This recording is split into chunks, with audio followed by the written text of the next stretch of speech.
सत श्री अकाल। न्यूज़ 18 पंजाब हरियाणा हिमाचल देख रहे सारे दर्शकों का स्वागत है। 6 बजे ਦੀਆਂ 6 ਵੱਡੀਆਂ खबरां लैके मैं विजयपाल सिंह बराड़ तुहाडे सामने हाजिर हाँ। शुरुआत एक वड्डी खबर दे नाल। कल न्यूज़ 18 ने एक खबर दिखाई सी कि पीजीआई ने पंजाब के मरीजों का इलाज बंद कर दिता है। खास करके आयुष्मान स्कीम के तहत जिहड़े मरीज इलाज कराउण पहुंचते हैं उन्हां दा इलाज बंद कर दिता गया है क्योंकि पंजाब सरकार ने पैसे नहीं दिते। सो सरकार दे वल पीजीआई का 16 करोड़ रुपया बकाया खड़ा है। कल पंजाब सरकार वालों यह दावा किया गया सी कि असे पैसे जारी कर दिते ने ते कल तो इलाज शुरू हो जाएगा, पर इलाज शुरू नहीं होया। कल खजाना मंत्री हरपाल चीमा ने इसका दावा किया सी कि असी पैसे जारी कर दिते ने। 16 करोड़ रुपया जिहड़ा सी वो जारी कर दिता है। पंजाब सरकार वालों यह दावा किया गया सी, पर साडी जानकारी के मुताबिक हाले भी पीजीआई वालों इलाज शुरू नहीं किया गया। की वजह है? या पैसे पहुंच गए हैं या हाले प्रोसेस चल रही है या फिर पैसे भेजे ही नहीं गए। ये हाले तक जिहड़ी जानकारी है वो ये है कि इलाज शुरू नहीं किया गया। पीजीआई दे विच मरीजों का इलाज शुरू नहीं होया। जिहड़े मरीज आयुष्मान स्कीम के तहत जिहड़ी सरकार दी गरीबां दे इलाज दे लई स्कीम तैयार की गई है, आयुष्मान स्कीम, उस स्कीम के तहत गरीबां दा इलाज पीजीआई दे विच या होर आम लोकां दा इलाज पीजीआई दे विच शुरू नहीं हो सकिया है क्योंकि पीजीआई ने सीधा सीधा यह कहा कि पंजाब सरकार ने उन्होंने पैसे नहीं दिते। 16 करोड़ रुपया बकाया है। सो 16 करोड़ की राशि जो तक पंजाब सरकार जारी नहीं करती, जो तक पैसे नहीं दिंदी, उदों तक पीजीआई दे विच यह इलाज शुरू नहीं किया जा सकेगा। ये कल न्यूज़ 18 ने प्रमुखता के नाल खबर चक्की सी। न्यूज़ 18 पंजाब से असी पूरा दिन ये खबर दिखाते रहे तो शाम नूं खजाना मंत्री हरपाल चीमा का यह बयान आया कि असी पैसे जारी कर दिते ने, इन्हां हस्पतालों नूं पैसे पहुंच गए ने ते कल तो इलाज शुरू हो जाएगा। अज दा पूरा दिन निकल गया है और हुण असी शाम नूं जदों इस चीज़ बारे अपडेट लई पीजीआई नाल गलबात कीती तां यह पता चलिया कि हले तक मरीजों का इलाज पीजीआई दे विच शुरू नहीं हो सकिया है क्योंकि पंजाब सरकार दे पैसे पहुंचे नहीं हैं। जो हुण तक ये जानकारी है, पंजाब सरकार ने कल कहा कि असी पैसे भेज दिते ने, पर पीजीआई दे विच पैसे पहुंचे नहीं तो फिर विचकार पैसे गए किधर, यह भी बड़ा वड्डा सवाल है। सो मरीजों को दिक्कत आ रही ने क्योंकि सवाल पैसे का नहीं है। पंजाब सरकार हो सकता है अगले दिनों च भी जारी कर देवे या पैसे जारी करन च देर फेर भी हो जाती है, पर जिहड़े मरीज अपना इलाज करवाउण जांदे ने सब तो वड्डी समस्या जिहड़ी है वो उन्हां दी है कि मरीज किस तरीके नाल अपना इलाज करवाउणगे। उन्हां मरीजां दी आखिर जिहड़ी खज्जल खुआरी हो रही है उस दे लई जिम्मेवार कौन है। असी जानकारी लवांगे पीजीआई तो साडे सहयोगी उमेश शर्मा साडे नाल जुड़नगे गलबात करन दे लई। तां पीजीआई इस वेले की कह रहा है वो असी तुहानूं दस्सांगे, अपडेट लवांगे। पहला हरपाल चीमा ने की कहा है एक बारी वो सुना दिंदे। जिन्ने भी बकाए पंजाब सरकार वाल पेंडिंग, चाहे सरकारी हॉस्पिटल दे सी चाहे सरकारी दे सीगे, उन्हां विचों जिहड़े सरकारी हॉस्पिटल दे सीगे वो सारे जारी कर दिते गए ने। कि जिहड़े प्राइवेट की गल आ गई उन्हां विचों कई जगह ते जिहड़ियां थोड़ियां बहुतियां बहुत सारियां कंप्लेंट आ रही सी, उन्हां दी जिहड़ी जांच भी हो रही है। और दूजे पासे ये स्कीम सी जिहड़ी ये पुरानी सरकार कांग्रेस पार्टी की सरकार ने 29 दसंबर 2021 नूं उस समय जिहड़ा कगार इंश्योरेंस कंपनी दे नाल होया सी, जिहड़ा समझौता इंश्योरेंस कंपनी दे नाल होया सीगा वो रद्द कीता सीगा और उस तो बाद ट्रस्ट मोड ते चल रही है। असीं लगातार पैसे दे रहे हैं, जिथे भी किते पैसे रह गए वो जारी हो रहे नेगे। तो हरपाल चीमा वालों कल दावा किया गया सी कि असी पैसे जारी कर दिते ने, इलाज शुरू हो जाएगा। ताजा स्थिति की है? पीजीआई तो साडे सहयोगी उमेश शर्मा जुड़ गए ने। उमेश, की इस वेले ताजा स्थिति है? क्योंकि कल जो पीजीआई तो यह खबर आईयां सी कि पीजीआई ने इलाज बंद कर दिता तो शाम नूं हरपाल चीमा सामने आए और उन्होंने कहा कि पिछलियां सरकारां ने कोई कगार तोड़ते सी, कोई कॉन्ट्रैक्ट तोड़ते सी पुरानियां कंपनियां दे नाल, सो इस करके दिक्कत आई सी। उन्होंने कहा असीं पैसे जारी कर दिते हैं। पीजीआई ने इसकी कोई तस्दीक की है कि पैसे आए हैं कि नहीं आए? स्थिति की है इस वेले? देखो, स्थिति फिलहाल ये है कि पीजीआई ਤਾਂ ਸ਼ੁਰੂ ਕਰੇਗਾ ਆਯੁਸ਼ਮਾਨ ਪੰਜਾਬ ਦੇ ਮਰੀਜ਼ਾਂ ਲਈ ਜਦੋਂ ਉਹਨਾਂ ਕੋਲ ਪੈਸੇ, ਪੀਜੀਆਈ ਕੋਲ ਪੈਸੇ ਆ ਜਾਣਗੇ, ਕੋਈ ਲੈਟਰ ਆ ਜਾਏਗਾ ਔਰ ਇੱਕ ਆਫੀਸ਼ੀਅਲ ਸਟੇਟਮੈਂਟ ਵੀ ਪੀਜੀਆਈ ਵੱਲੋਂ ਜਾਰੀ ਕੀਤੀ ਜਾਏਗੀ। ਵਿਜੇ, ਜਿਸ ਹਿਸਾਬ ਨਾਲ ਕੱਲ ਪੀਜੀਆਈ ਨੇ ਸਟੇਟਮੈਂਟ ਜਾਰੀ ਕੀਤੀ ਸੀ ਕਿ ਬਾਕੀ ਜਿਹੜੀ ਸਕੀਮਸ ਨੇ ਉਹ ਚੱਲਦੀ ਰਹਿਣਗੀਆਂ, ਲੇਕਿਨ ਆਯੁਸ਼ਮਾਨ ਦੀ ਜਿਹੜੀ ਸਕੀਮ ਹੈ, ਜਿਹੜਾ 16 ਕਰੋੜ ਦੇ ਕਰੀਬ ਬਕਾਇਆ ਹੈ, ਉਹ ਬੰਦ ਕਰਤਾ ਗਿਆ। ਔਰ ਜਿਹੜੀ ਸਾਨੂੰ ਜਾਣਕਾਰੀ ਮਿਲੀ ਹਲੇ ਤੱਕ ਪੀਜੀਆਈ ਕੋਲ ਪੈਸਾ ਨਹੀਂ ਪਹੁੰਚਿਆ। ਆਯੁਸ਼ਮਾਨ ਦੇ ਜਿਹੜੇ ਕਾਊਂਟਰ ਨੇ ਜਿੱਥੇ ਮਰੀਜ਼ਾਂ ਦਾ ਇਲਾਜ ਹੁੰਦਾ ਉਹ ਕਾਊਂਟਰ ਪੰਜਾਬ ਦੇ ਮਰੀਜ਼ਾਂ ਲਈ ਉੱਥੇ ਸੇਵਾ ਨਹੀਂ ਹੈ, ਕਿਉਂਕਿ ਜਿਹੜੀ ਸਟੇਟਮੈਂਟ ਪੀਜੀਆਈ ਨੇ ਜਾਰੀ ਕੀਤੀ ਸੀ ਔਰ ਜਿਸ ਹਿਸਾਬ ਨਾਲ ਹਰਪਾਲ ਚੀਮਾ ਕਹਿ ਰਹੇ ਕਿ ਕੋਈ ਪ੍ਰੋਬਲਮ ਆ ਗਈ ਸੀ, ਲੇਕਿਨ ਜਦ ਤੱਕ ਪੀਜੀਆਈ ਕੋਲ ਅਮਾਊਂਟ ਨਹੀਂ ਆਉਂਦੀ, ਪੀਜੀਆਈ ਕੋਲ ਕੋਈ ਲੈਟਰ ਨਹੀਂ ਆਉਂਦਾ ਅਮਾਊਂਟ ਦਾ, ਜਿਹੜੀ ਬਕਾਇਆ ਅਮਾਊਂਟ ਹੈ, ਤਦ ਤੱਕ ਜਿਹੜਾ ਹੈਗਾ ਉਹ ਪੀਜੀਆਈ ਕਾਊਂਟਰ ਜਿਹੜਾ ਆਯੁਸ਼ਮਾਨ ਵਾਲਾ ਉਹ ਸ਼ੁਰੂ ਨਹੀਂ ਕਰ ਸਕਣਗੇ। ਔਰ ਮੈਂ ਬਾਰ-ਬਾਰ ਇਸ ਕਰਕੇ ਜ਼ਿਕਰ ਕਹਿ ਰਿਹਾ ਕਿ ਜਦੋਂ ਇਹ ਕੁਝ ਇੱਦਾਂ ਦਾ ਹੋਏਗਾ ਜਾਂ ਪੀਜੀਆਈ ਕੋਈ ਅਮਾਊਂਟ ਆਏਗੀ ਜਾਂ ਕੁਝ ਇੱਦਾਂ ਦਾ ਆਏਗਾ ਤਾਂ ਪੀਜੀਆਈ ਆਫੀਸ਼ੀਅਲ ਇੱਕ ਸਟੇਟਮੈਂਟ ਜਾਰੀ ਕਰੇਗਾ ਵੀ ਜੈ। ਔਰ ਹਾਲੇ ਤੱਕ ਕੋਈ ਆਫੀਸ਼ੀਅਲ ਸਟੇਟਮੈਂਟ ਜਾਰੀ ਨਹੀਂ ਕੀਤੀ। ਔਰ ਜਿਹੜੀ ਸਾਡੀ ਜਾਣਕਾਰੀ ਹੈ ਜਾਂ ਗੱਲ ਵੀ ਹੋਈ ਸੀ ਅੱਜ, ਹਾਲੇ ਤੱਕ ਆਯੁਸ਼ਮਾਨ ਦੀ ਸਕੀਮ ਜਿਹੜੀ ਹੈਗੀ ਪੰਜਾਬ ਦੇ ਮਰੀਜ਼ਾਂ ਲਈ ਪੀਜੀਆਈ ਵਿੱਚ ਹਲੇ ਬੰਦ ਹੈ। ਅਮਾਊਂਟ ਆਏਗੀ ਕਿਉਂਕਿ ਕਈ ਵਾਰ ਕਿਆ ਹੁੰਦਾ ਵੀ ਜੇ ਤੁਹਾਨੂੰ ਪਤਾ ਹੀ ਹੈ ਸਰਕਾਰ ਦਾ ਕੋਈ ਲੈਟਰ ਪਹੁੰਚਣ 'ਚ ਟਾਈਮ ਲੱਗਦਾ ਹੈ ਜਾਂ ਉਹ ਅਮਾਊਂਟ ਜਿਹੜੀ ਹੈ ਉਹ ਡਿਸਬਰਸ ਕਰਨ 'ਚ ਟਾਈਮ ਲੱਗਦੀ ਹੈ। ਜਦ ਤੱਕ ਉਹ ਅਮਾਊਂਟ ਪੀਜੀਆਈ ਦੇ ਖਾਤੇ 'ਚ ਨਹੀਂ ਪੈਂਦੀ ਜਾਂ ਲੈਟਰ ਦੀ ਕੋਈ ਕਾਪੀ ਨਹੀਂ ਪਹੁੰਚਦੀ ਤਾਂ ਤਦ ਤੱਕ ਪੀਜੀਆਈ ਇਲਾਜ ਸ਼ੁਰੂ ਨਹੀਂ ਕਰ ਪਾਏਗਾ। ਜੀ ਉਮੇਸ਼, ਸਰਕਾਰ ਦੇ ਐਂਗਲ ਤੋਂ ਕੋਈ ਕ੍ਰਾਸ ਚੈੱਕ ਹੋਇਆ? ਸਰਕਾਰ ਦੇ ਐਂਗਲ ਤੋਂ ਪਤਾ ਚੱਲਿਆ ਹੋਵੇ ਕਿ ਉਹਨਾਂ ਨੇ ਜੇ ਖਜ਼ਾਨਾ ਮੰਤਰੀ ਸਾਹਮਣੇ ਆ ਕੇ ਬਿਆਨ ਦਿੰਦੇ ਨੇ ਕਿ ਅਸੀਂ ਪੈਸੇ ਰਿਲੀਜ਼ ਕਰ ਦਿੱਤੇ ਨੇ ਤਾਂ ਖਜ਼ਾਨਾ ਮੰਤਰੀ ਝੂਠ ਤੇ ਬੋਲਣਗੇ ਨਹੀਂ ਮੀਡੀਆ ਦੇ ਵਿੱਚ ਆ ਕੇ, ਚਾਹੇ ਉਹ ਪ੍ਰੋਸੈਸ ਦੇ ਵਿੱਚ ਹੋਣ, ਚਾਹੇ ਉਹ ਪੈਸੇ ਰਿਲੀਜ਼ ਕਰਨ ਦੇ ਲਈ ਉਹਨਾਂ ਨੇ ਕਹਿ ਦਿੱਤਾ ਹੋਵੇ। ਜਦੋਂ ਕਹਿ ਵੀ ਦਿੱਤਾ ਜਾਂਦਾ ਆਮ ਤੌਰ ਤੇ ਪੋਲੀਟੀਸ਼ੀਅਨ ਜਾਂ ਮਿਨਿਸਟਰ ਉਸ ਵੇਲੇ ਬਿਆਨ ਜਾਰੀ ਕਰ ਦਿੰਦੇ ਆ ਕਿ ਅਸੀਂ ਵਿਭਾਗ ਨੂੰ ਇੰਸਟਰਕਸ਼ਨ ਦੇਤੀਆਂ ਨੇ। ਸੋ ਕਈ ਵਾਰੀ ਬਾਬੂਸ਼ਾਹੀ ਦੇ ਚੱਕਰ 'ਚ ਫਾਈਲਾਂ ਉਲਝ ਜਾਂਦੀਆਂ ਨੇ। ਦੇਖੋ ਵਿਜੇ, ਜਿਹੜੀ ਗੱਲ ਹੈ ਕਿ ਫਾਈਨੈਂਸ ਮਿਨਿਸਟਰ ਦੇ ਸਟੇਟਮੈਂਟ ਦੇਣ ਦੀ ਬਿਲਕੁਲ ਮੰਤਰੀ ਬਿਆਨ ਦਿੰਦੇ ਨੇ ਔਰ ਇਹ ਵੀ ਕਹਿਤਾ ਹੋਇਆ ਉਹਨਾਂ ਨੇ ਕਿ ਵਿਭਾਗ ਨੂੰ ਆਰਡਰ ਦਿੱਤੇ ਨੇ। ਹੁਣ ਗੱਲ ਹੈ ਪ੍ਰੋਸੀਜਰ ਦੀ। ਪ੍ਰੋਸੀਜਰ ਬਿਲਕੁਲ ਹੁੰਦਾ ਹੈ ਕਿਉਂਕਿ ਪ੍ਰੋਪਰ ਜਿਹੜੀ ਅਮਾਊਂਟ ਹੈ ਉਹ ਸ਼ਾਇਦ ਚੈੱਕ ਹੋ ਰਹੀ ਹੋਣ, ਕਿੱਥੇ ਵਿੱਚ ਨਾ ਵਿੱਚ ਅਮਾਊਂਟ ਦਾ ਪ੍ਰੋਸੀਜਰ, ਬਿਲਸ ਕਿੰਨੇ ਨੇ, ਕਦੋਂ ਤੱਕ ਨੇ ਔਰ ਕਿੰਨੀ ਰਿਮਬਰਸਮੈਂਟ ਹੈ, ਸਾਰੀ ਸ਼ਾਇਦ ਚੈੱਕ ਹੋ ਰਹੀ ਹੋਏ। ਲੇਕਿਨ ਗੱਲ ਹੈ ਕਿ ਜਦੋਂ ਤੱਕ ਪੀਜੀਆਈ, ਗੱਲ ਉੱਥੇ ਆਉਂਦੀ ਹੈ ਕਿ ਤੁਸੀਂ ਦੇਣਾ ਕਿਹਨੂੰ ਹੈ, ਤੁਸੀਂ ਦੇਣਾ ਪੀਜੀਆਈ ਨੂੰ। ਔਰ ਪੀਜੀਆਈ ਕੋਲ ਜਦ ਤੱਕ ਅਮਾਊਂਟ ਨਹੀਂ ਆਉਂਦੀ, ਕੋਈ ਲੈਟਰ ਜਾਂ ਉਹਨਾਂ ਦੇ ਅਕਾਊਂਟ 'ਚ ਕੋਈ ਪੈਸੇ ਦੀ ਨਹੀਂ ਆਏ, ਕੋਈ ਘੰਟੀ ਵੱਜਦੀ, ਉਹ ਜਿਹੜੀ ਹੈਗੀ ਹੈ ਉਹ ਤਦ ਤੱਕ ਇਲਾਜ ਸ਼ੁਰੂ ਨਹੀਂ ਹੋ ਪਾਏਗਾ। ਪ੍ਰੋਸੀਜਰ ਕਈ ਵਾਰ ਲਟਕ ਜਾਂਦਾ ਸਟੇਟਮੈਂਟ ਤੋਂ ਬਾਅਦ ਵੀ ਕਿ ਜੀ ਠੀਕ ਹੈ ਡਿਪਾਰਟਮੈਂਟ ਕਰ ਰਿਹਾ। ਹੁਣ ਡਿਪਾਰਟਮੈਂਟ ਕਰ ਰਿਹਾ, ਕਿੰਨਾ ਟਾਈਮ ਲੱਗਦਾ ਡਿਪਾਰਟਮੈਂਟ, ਬਿੱਲ ਕ੍ਰਾਸ ਚੈੱਕ ਹੋ ਰਹੀ ਹੋਣੀ, ਅਮਾਊਂਟ ਨੂੰ ਲੈ ਕੇ ਕ੍ਰਾਸ ਚੈਕਿੰਗ ਹੋ ਰਹੀ ਹੋਣੀ, ਤਮਾਮ ਇੱਕ ਪ੍ਰੋਸੀਜਰ ਸ਼ਾਇਦ ਲੱਗ ਰਿਹਾ ਹੋਣਾ ਟਾਈਮ ਇਸੇ ਕਰਕੇ, ਕਿਉਂਕਿ ਪੀਜੀਆਈ ਦਾ ਮੈਂ ਇਸ ਲਈ ਬਾਰ-ਬਾਰ ਜ਼ਿਕਰ ਕਰ ਰਿਹਾ ਕਿ ਆਫੀਸ਼ੀਅਲ ਸਟੇਟਮੈਂਟ ਪੀਜੀਆਈ ਨੇ ਜਾਰੀ ਨਹੀਂ ਕੀਤੀ ਹੈ। ਜਿੱਦਾਂ ਹੀ ਉਹਨਾਂ ਕੋਲ ਕੁਝ ਆਏਗੀ, ਕਿਉਂਕਿ ਸਾਡੀ ਗੱਲ ਵੀ ਹੋਈ ਸੀ ਪੀਜੀਆਈ ਵਿੱਚ, ਉਹ ਕਹਿ ਰਹੇ ਸੀ ਕਿ ਜਿੱਦਾਂ ਹੀ ਸਾਡੇ ਕੋਲ ਕੋਈ ਜਾਣਕਾਰੀ ਆਏਗੀ ਅਸੀਂ ਬਕਾਇਦਾ ਤੌਰ ਤੇ ਆਫੀਸ਼ੀਅਲ ਸਟੇਟਮੈਂਟ ਜਾਰੀ ਕਰਾਂਗੇ, ਜਿੱਦਾਂ ਉਹਨਾਂ ਨੇ ਕੱਲ੍ਹ ਕੀਤੀ ਸੀ। ਔਰ ਗੱਲ ਜਿੱਥੇ ਤੱਕ ਹੈ ਪੰਜਾਬ ਸਰਕਾਰ ਦੀ ਕ੍ਰਾਸ ਚੈੱਕ, ਹਾਂ ਪ੍ਰੋਸੀਜਰ ਵਿੱਚ ਟਾਈਮ ਲੱਗ ਸਕਦਾ ਹੈ। ਹਰਪਾਲ ਚੀਮਾ ਉਹਨਾਂ ਨੇ ਸਾਫ਼ ਕਹਿਤਾ ਹੋਇਆ, ਹੋ ਸਕਦਾ ਪ੍ਰੋਸੀਜਰ ਵਿੱਚ ਟਾਈਮ ਲੱਗ ਰਿਹਾ ਹੋਵੇ ਵਿਜੇ ਜੀ। ਅੱਛਾ ਉਮੇਸ਼, ਕਿਉਂਕਿ ਇਸ ਵੇਲੇ ਸਭ ਤੋਂ ਵੱਡਾ ਕੰਸਰਨ ਹੁੰਦਾ ਮਰੀਜ਼ਾਂ ਦਾ, ਇਹ ਪ੍ਰੋਸੀਜਰਲ ਜਿਹੜੇ ਲੈਪਸ ਹੈ ਉਹ ਹੋ ਸਕਦੇ ਹੈ ਕਿ ਉਧਰ ਟਾਈਮ ਲੱਗ ਗਿਆ, ਉਹਨਾਂ ਨੇ ਸਟੇਟਮੈਂਟ ਦੇਤੀ ਕਿ ਅਸੀਂ ਪੈਸੇ ਜਾਰੀ ਕਰ ਦਿੱਤੇ ਆ, ਅੱਗੇ ਪਹੁੰਚੇ ਨਹੀਂ। ਪਰ ਇਸ ਸਭ ਦੇ ਵਿੱਚ ਜਿਹੜਾ ਵੱਡਾ ਕੰਸਰਨ ਹੈ ਉਹ ਹੋ ਜਾਂਦਾ ਪੇਸ਼ੈਂਟਸ ਦੇ ਨਾਲ, ਮਰੀਜ਼ਾਂ ਦੇ ਨਾਲ, ਕਿ ਖੱਜਲ ਖੁਆਰੀ ਅਲਟੀਮੇਟਲੀ ਮਰੀਜ਼ਾਂ ਦੀ ਹੁੰਦੀ ਹੈ। ਕੋਈ ਸੀਰੀਅਸ ਹੋਵੇ, ਕਿਸੇ ਦਾ ਆਪਰੇਸ਼ਨ ਹੋਣਾ ਹੋਵੇ, ਕੋਈ ਐਡਮਿਟ ਹੋਇਆ। ਮੈਂ ਪੀਜੀਆਈ ਬਾਰੇ ਜਾਨਣਾ ਚਾਹਣਾ, ਤੁਸੀਂ ਪੀਜੀਆਈ ਅਕਸਰ ਕਵਰ ਕਰਦੇ ਹੋ, ਉੱਥੇ ਸਾਰਾ ਦੇਖਦੇ ਹੋ ਕੰਮਕਾਰ ਉਹਨਾਂ ਦਾ ਕਿਸ ਤਰੀਕੇ ਨਾਲ ਹੁੰਦਾ। ਜਿਹੜੀ ਆਯੁਸ਼ਮਾਨ ਸਕੀਮ ਹੈ ਉਸ ਦੇ ਤਹਿਤ ਕਿੰਨੇ ਕੁ ਮਰੀਜ਼, ਇੱਕ ਮੋਟਾ ਜਿਹਾ ਅੰਦਾਜ਼ਾ ਕਿ ਕਿੰਨੇ ਕੁ ਮਰੀਜ਼ ਆਉਂਦੇ ਨੇ ਡੇਲੀ ਬੇਸਿਸ ਤੇ ਪੀਜੀਆਈ ਦੇ ਵਿੱਚ?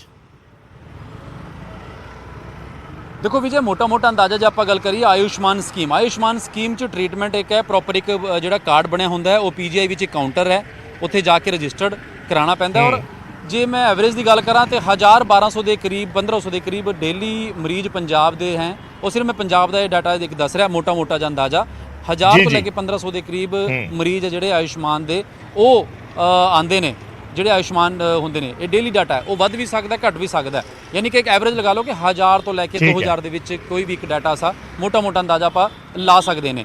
ਲੇਕਿਨ ਜਿੱਦਾਂ ਪੀਜੀਆਈ ਨੇ ਕੱਲ੍ਹ ਕਿਹਾ ਕਿ ਸਿਰਫ ਆਯੁਸ਼ਮਾਨ ਨੂੰ ਛੱਡ ਕੇ ਬਾਕੀ ਜਿਹੜੇ ਵੀ ਹੋਰ ਸਕੀਮਸ ਨੇ, ਪੂਅਰ ਫ੍ਰੀ ਜਾਂ ਬਾਕੀ ਤਮਾਮ ਜਿਹੜੇ ਹੁੰਦੇ ਨੇ, ਉਹਦੇ ਵਿੱਚ ਪੰਜਾਬ ਦੇ ਮਰੀਜ਼ਾਂ ਦਾ ਇਲਾਜ ਚੱਲ ਰਿਹਾ। ਜਿੱਦਾਂ ਬਾਕੀ ਪੀਜੀਆਈ 'ਚ ਬਾਕੀ ਸਟੇਟਾਂ ਦੇ ਕੋਈ ਵੀ ਹੋਏ ਮਰੀਜ਼ ਹੁੰਦਾ, ਭਾਵੇਂ ਕਿਸੇ ਸਟੇਟ ਦਾ ਹੋਏ, ਭਾਵੇਂ ਲੋਕਲ ਹੋਏ, ਭਾਵੇਂ ਹਿਮਾਚਲ ਦਾ ਹੋਏ, ਭਾਵੇਂ ਰਾਜਸਥਾਨ ਦਾ ਹੋਏ, ਉਹ ਬਾਕੀ ਜਿਹੜੀ ਸਕੀਮਸ ਨੇ, ਚਾਹੇ ਪੂਰ ਫ੍ਰੀ ਹੋਏ ਜਾਂ ਜਿੱਦਾਂ ਐਮਰਜੈਂਸੀ 'ਚ ਕੁਝ ਆ ਗਿਆ ਉਹਦਾ ਪੂਰ ਫ੍ਰੀ ਦਾ ਕਾਰਡ ਬਣਿਆ ਹੋਇਆ, ਜਿਹੜੀ ਬਾਕੀ ਚੀਜ਼ ਨੇ ਪ੍ਰੋਸੀਜਰ, ਉਹ ਸਾਰਾ ਚੱਲਦਾ ਪਿਆ। ਗੱਲ ਸਿਰਫ ਆਯੁਸ਼ਮਾਨ ਸਕੀਮ ਨੂੰ ਲੈ ਕੇ ਹੈ।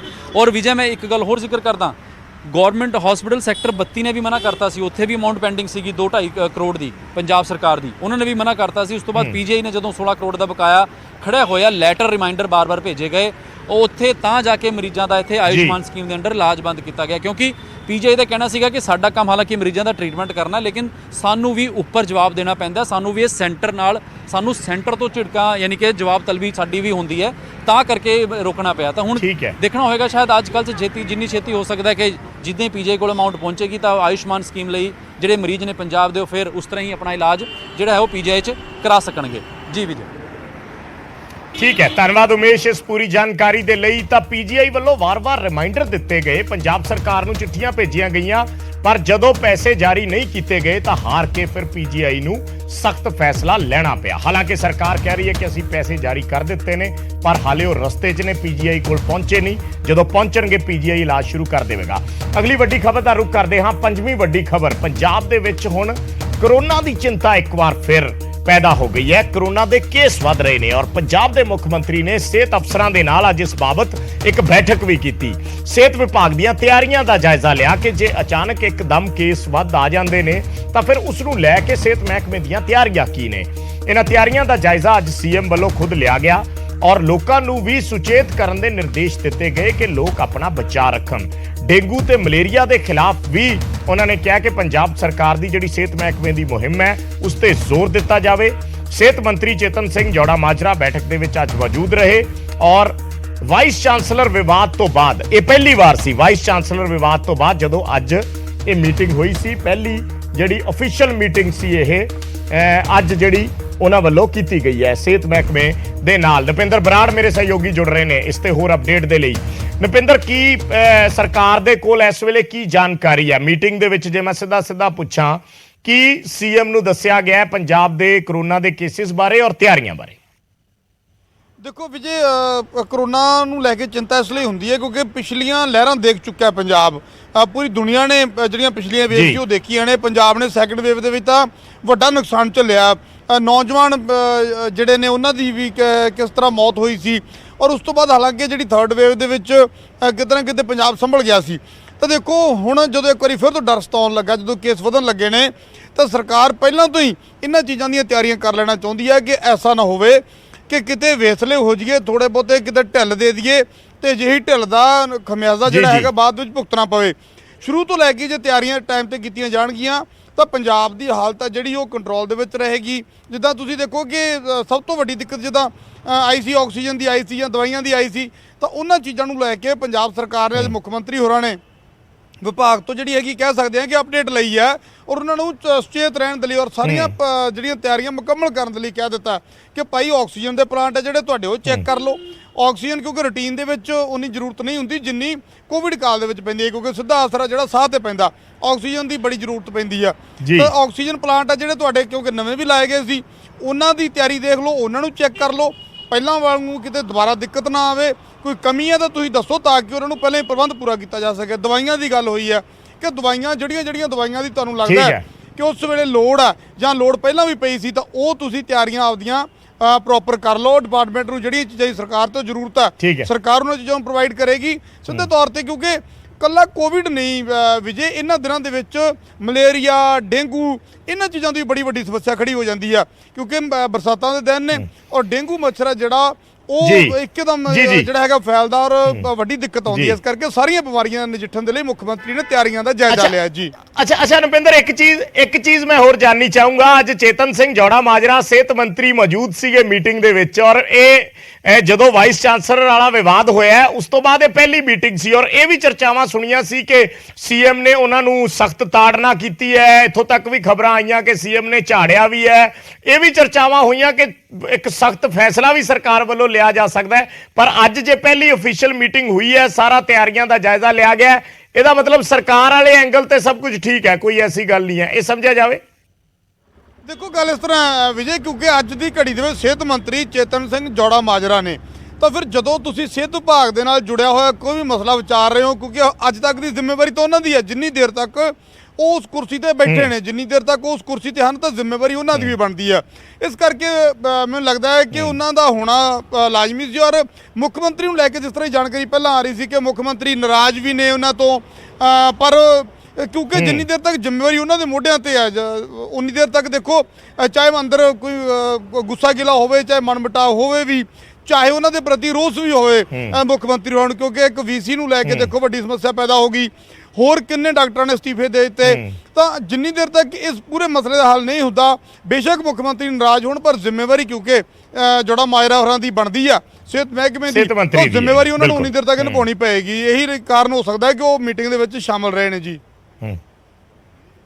ਧੰਨਵਾਦ ਨੁਪਿੰਦਰ ਇਸ ਜਾਣਕਾਰੀ ਦੇ ਲਈ, ਇਸ ਅਪਡੇਟ ਦੇ ਲਈ। ਤਾਂ ਸਾਡੇ ਸਹਿਯੋਗੀ ਨੁਪਿੰਦਰ ਬਰਾੜ ਜਿਸ ਤਰੀਕੇ ਨਾਲ ਜਾਣਕਾਰੀ ਦੇ ਰਹੇ ਸੀ ਕਿ ਸਿਹਤ ਮੰਤਰੀ ਮੀਟਿੰਗ ਦੇ ਵਿੱਚ ਮੌਜੂਦ ਰਹੇ ਨੇ। ਹਾਲਾਂਕਿ ਭਾਵੇਂ ਸਰਕਾਰ ਦੇ ਅੰਦਰ ਜਿੰਨੇ ਮਰਜ਼ੀ ਇਸ਼ੂਸ ਹੋਣ, ਜਦੋਂ ਉਹ ਮੰਤਰੀ ਨੇ, ਮਹਿਕਮੇ ਦੀ ਮੀਟਿੰਗ ਹੈ, ਮਹਿਕਮੇ ਦੀ ਜਿਹੜੇ ਕੰਮਾਂ ਦੀ ਜਾਣਕਾਰੀ ਦੇਣੀ ਹੈ, ਤਾਂ ਫਿਰ ਉਹਨਾਂ ਦਾ ਮੌਜੂਦ ਰਹਿਣਾ ਵੀ ਲਾਜ਼ਮੀ ਹੋ ਜਾਂਦਾ ਹੈ, ਭਾਵੇਂ ਜਿੰਨੇ ਮਰਜ਼ੀ ਵਿਵਾਦ ਪਿਛਲੇ ਦਿਨਾਂ ਦੇ ਵਿੱਚ ਉਹਨਾਂ ਦੇ ਨਾਲ ਜੁੜੇ ਹੋਣ।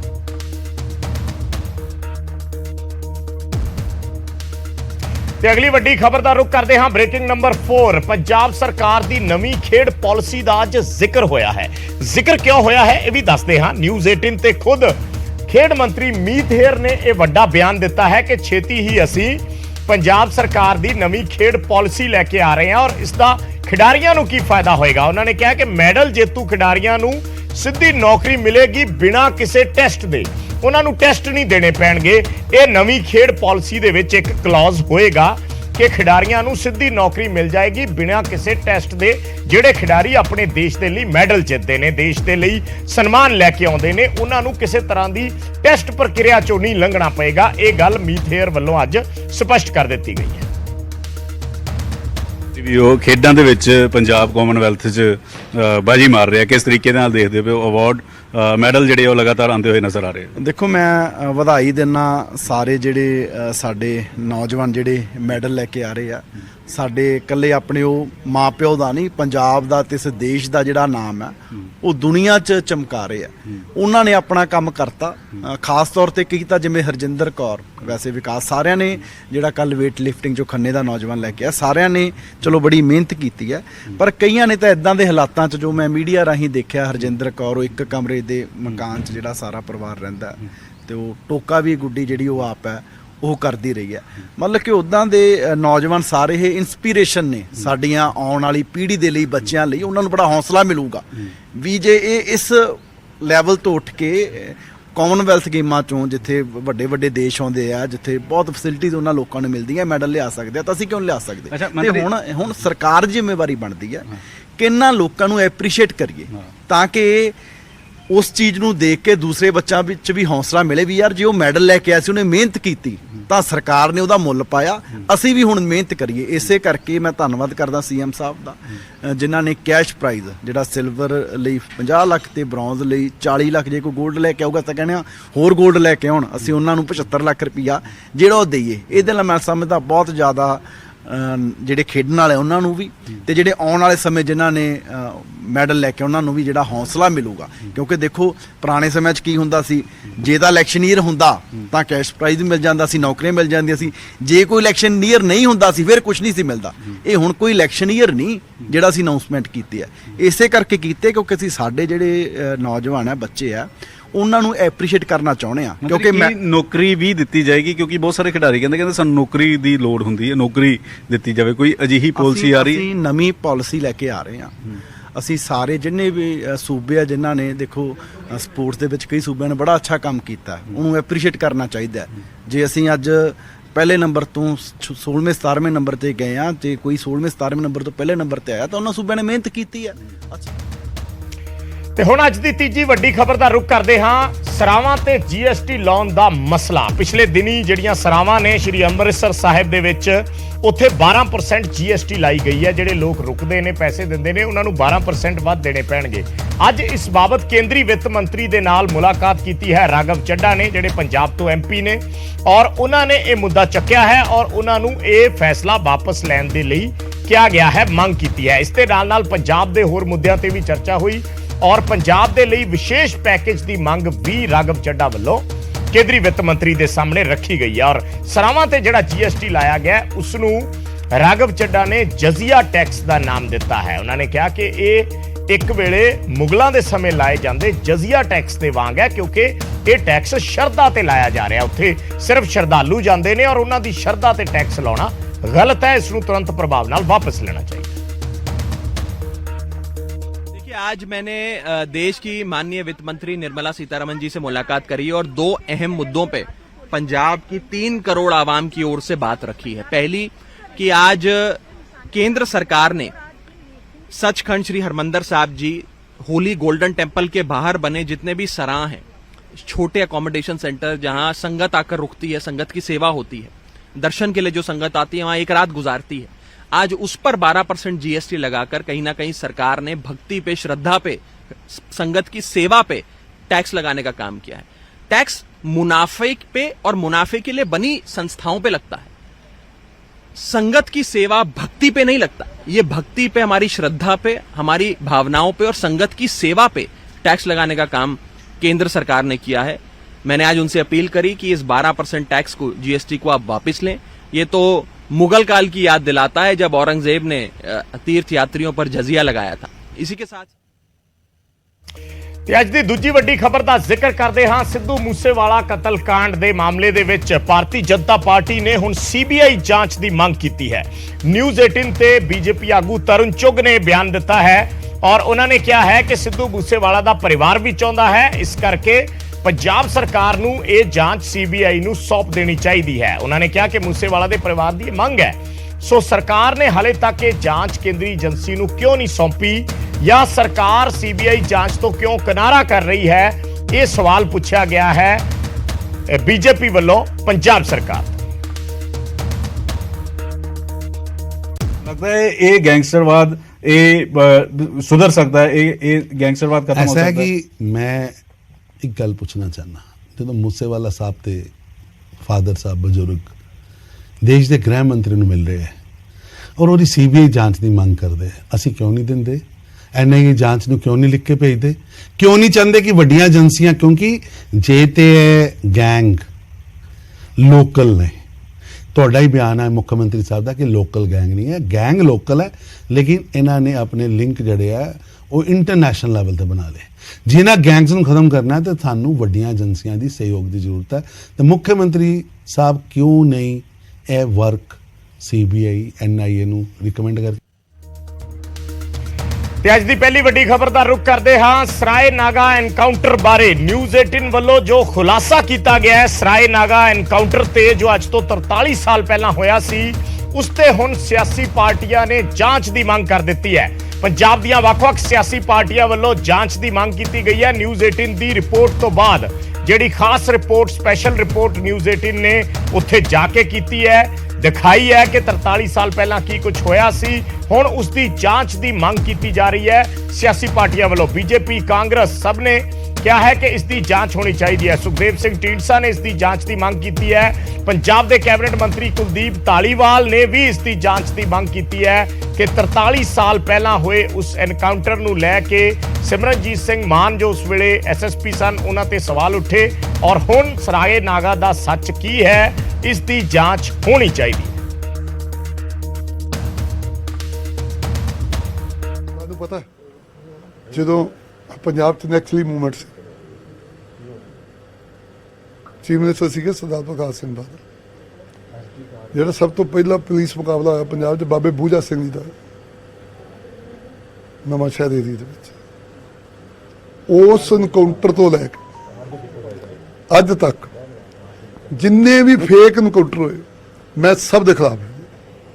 ਤੁਹਾਨੂੰ ਲੱਗਦਾ ਕਿ ਜਾਂਚ ਹੋਣੀ ਚਾਹੀਦੀ ਹੈ? ਨਹੀਂ, ਹੋਣੀ ਤਾਂ ਕਿਉਂ ਨਹੀਂ ਹੋਣਾ ਚਾਹੀਦਾ ਜੀ, ਸਭ ਕੁਝ ਹੋਣਾ ਚਾਹੀਦਾ। ਮੈਂ ਤੁਹਾਨੂੰ ਪਹਿਲਾਂ ਤੇ ਮੈਂ ਨਿਊਜ਼ 18 ਨੂੰ ਤੁਹਾਨੂੰ ਵਧਾਈ ਦਿੰਦਾ ਕਿ ਤੁਸੀਂ 43 ਸਾਲ ਪੁਰਾਣਾ ਜਿਹੜਾ ਕੇਸ ਹੈ, ਉਹਦੇ ਜਿਹੜੇ ਮੌਕੇ ਦੇ ਉੱਤੇ ਲੋਕੀ ਪ੍ਰਭਾਵਿਤ ਸੀਗੇ, ਉਹਨਾਂ ਪਰਿਵਾਰਾਂ ਨੂੰ ਲੱਭ ਕੇ ਤੇ ਇਹ ਚੀਜ਼ ਜਿਹੜੀ ਹੈ ਸਾਰੇ ਦੁਨੀਆ ਦੇ ਸਾਹਮਣੇ ਰੱਖੀ ਹੈ ਕਿ ਇੱਥੇ ਐਨਕਾਊਂਟਰ ਹੋਈ ਸੀ, 4 ਨਿਹੰਗ ਸਿੰਘ ਉਹਦੇ 'ਚ ਮਾਰੇ ਗਏ ਸੀ ਔਰ ਉਸ ਵੇਲੇ ਜਿਹੜੇ ਸਰਦਾਰ ਸਿਮਰਨਜੀਤ ਸਿੰਘ ਮਾਨ ਫਰੀਦਕੋਟ ਦੇ ਐਸਐਸਪੀ ਸੀ, ਉਹਨਾਂ ਦੇ ਜਿਹੜੀ ਹੈ ਅਗਵਾਈ ਦੇ ਵਿੱਚ ਇਹ ਐਨਕਾਊਂਟਰ ਹੋਈ।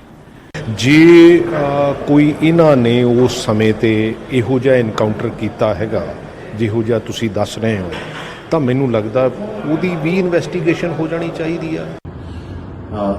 ਸਰਾਏ ਨਾਗਾ ਜਿਹੜਾ ਇੱਕ ਤਰ੍ਹਾਂ ਨਾਲ ਹੱਤਿਆਵਾਂ ਕੀਤੀਆਂ ਗਈਆਂ ਸੀ, ਉਹਨਾਂ ਦੇ ਬਾਰੇ ਨਿਊਜ਼ 18 ਨੇ ਜਿਹੜਾ ਖੁਲਾਸਾ ਕੀਤਾ ਔਰ ਹੁਣ ਇਸ ਦੀ ਸਰਕਾਰ ਨੂੰ ਚਾਹੀਦੀ ਆ ਕਿ ਨਿਰਪੱਖ ਜਾਂਚ ਕਰਾਵੇ, ਜਿਹੜੇ ਦੋਸ਼ੀ ਆ ਉਹਨਾਂ ਨੂੰ ਸਜ਼ਾਵਾਂ ਦੇਵੇ, ਔਰ ਜਿਹੜੇ ਲੋਕ ਪਾਰਲੀਮੈਂਟ ਤੱਕ ਵੀ ਪਹੁੰਚ ਗਏ ਇਸ ਤਰ੍ਹਾਂ ਦੇ ਅਪਰਾਧ ਕਰਕੇ ਔਰ ਅੱਜ ਵੀ ਦੇਸ਼ ਦੇ ਖਿਲਾਫ ਸਾਜ਼ਿਸ਼ਾਂ ਰਚ ਰਹੇ ਆ, ਉਹਨਾਂ ਨੂੰ ਮੈਂ ਸਮਝਦਾ ਕਿ ਉਹਨਾਂ ਦੀਆਂ ਸਾਜ਼ਿਸ਼ਾਂ ਵੀ ਨਾਕਾਮ ਹੋਣਗੀਆਂ।